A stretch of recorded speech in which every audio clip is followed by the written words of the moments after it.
Holland में greet Wilders की extreme right party की जीत ने यूरोप में तहलका मचा दिया है। यूरोप ही नहीं बल्कि पाकिस्तान और मध्य एशिया के इस्लामी देश भी इससे बेहद चौंक गए हैं। नमस्कार, सहज सियासत में आपका स्वागत है। मैं हूं वेद मिश्रा।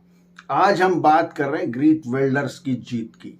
ग्रीट वाइल्डर्स हॉलैंड की एक ऐसी पार्टी के नेता हैं जो एक्सट्रीम राइट कही जाती है। एक्सट्रीम राइट तो हमारे यहाँ बीजेपी आरएसएस को भी कहते हैं, लेकिन ये उसके सामने बच्चे भी नहीं हैं। ग्रीट वाइल्डर्स अपने इस्लाम विरोधी बयानों के लिए जाने जाते हैं। जब पूरी दुनिया के इस्लामी देश नुपुर शर्मा की जान के पीछे पड़े हुए थे, ग्रीट वाइल्डर्स ने उनका सपोर्ट किया था।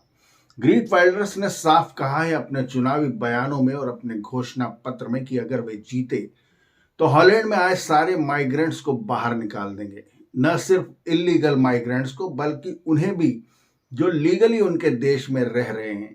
हालांकि इसके लिए उन्होंने कहा कि चेक किया जाएगा कि वे इस सोसाइटी को कितना एब्जॉर्ब करते हैं। सोसाइटी को एब्जॉर्ब करना एक बहुत बड़ा दायरे वाला शब्द है। इसकी कोई परिभाषा तय नहीं की जा सकती।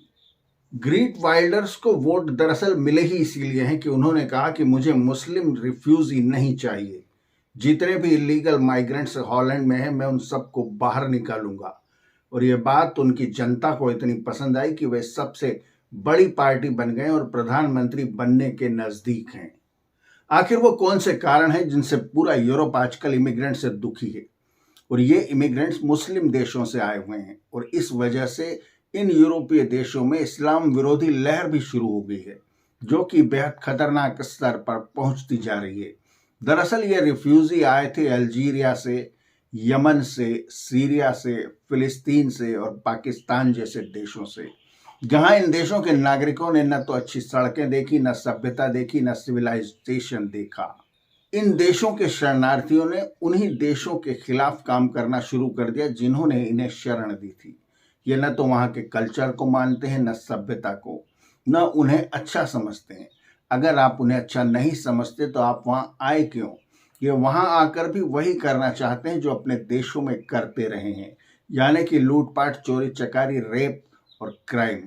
फ्रांस, इटली, बेल्जियम, स्वीडन जैसे देश, यानी कि लगभग सारा यूरोप इंक्लूडिंग इंग्लैंड भी इन्हीं समस्याओं का सामना कर रहा है जो रिफ्यूजियों ने वहां पैदा की।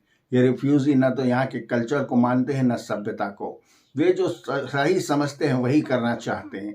इंग्लैंड की कंडीशन तो यह है कि वहाँ के मोहल्लों में शरिया ला लागू तक हो चुका है।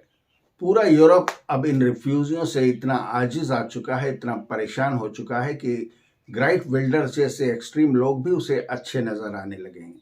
हालांकि आज से पहले तक कभी इन पार्टियों को वोट नहीं मिला करते थे और इन्हें बुरी नजरों से देखा जाता था, क्योंकि यूरोपियंस खुद को बेहद मानव अधिकार के प्रेमी, अभिव्यक्ति के आज़ादी के प्रेमी और स्वतंत्रता के हिमायती मानते थे।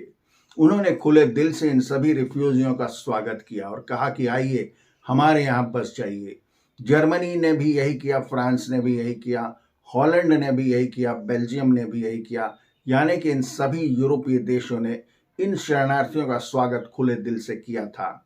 लेकिन अब उन्हें इस गलती का एहसास हो गया है कि बगैर चेकिंग के, बगैर ये जाने कि जो शख्स उनके देश में आ रहा है वो शरणार्थी तो है, लेकिन उसका बैकग्राउंड क्या है, उसका कल्चर क्या है, उसका माइंडसेट क्या है, अपने देश में बसा लेना कितना घातक हो सकता है।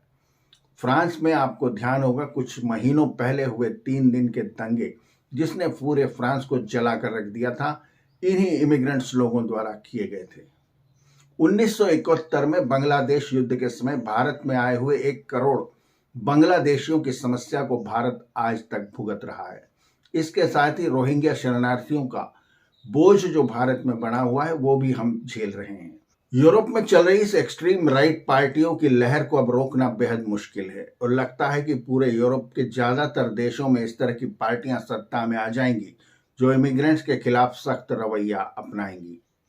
लगता है अब वो समय आ गया है जब इन शांति दूतों के रहनुमाओं को इन्हें यह समझाना होगा कि आप जिस देश में जाते हैं वहाँ के कल्चर को अपना समझें, वहाँ शांति से रहें और उस देश के प्रति वफादार रहें, न कि वहाँ की सभ्यता और संस्कृति को अपना दुश्मन समझें और अपनी कल्चर को वहाँ थोपने का प्रयास करें। अगर ये ऐसा करते रहेंगे तो इनके लिए यूरोप के देशों में जीना मुहाल होना तय है। से सियासत में आज इतना ही। अगली बार किसी नए मुद्दे पर बात करेंगे। तब तक के लिए धन्यवाद। Thank you. चैनल को सब्सक्राइब करें और बेल आइकन के बटन को दबाएं ताकि जब नया वीडियो अपलोड हो तो उसकी सूचना आपको तुरंत मिल जाए। Thank you.